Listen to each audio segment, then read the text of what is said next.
Hi, I'm Ronnie with AutoZone. In this video, I'm going to show you how to change a battery on a riding lawnmower.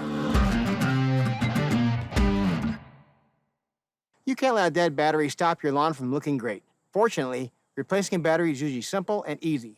Just follow these steps. Before you go searching for the battery on your mower, make sure it's turned off and parked in a safe place.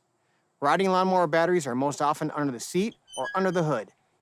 If you can't find yours, consult your owner's manual. Once you find the battery, disconnection is simple. But first, we need to wear our safety equipment. Whenever you deal with any battery issue, you want to protect your skin and eyes from any damage. I got my gloves and my goggles here. Now, let's remove the security brace. It's either a bracket or a bungee.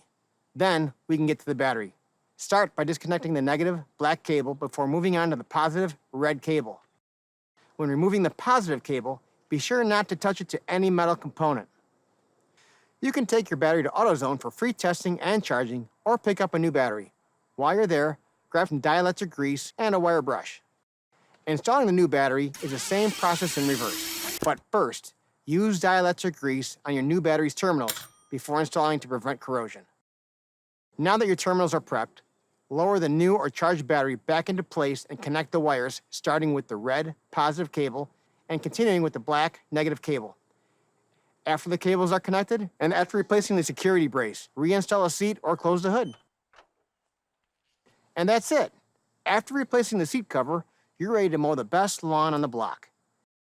Don't forget, if you have trouble with your battery, AutoZone can help with free battery testing and charging.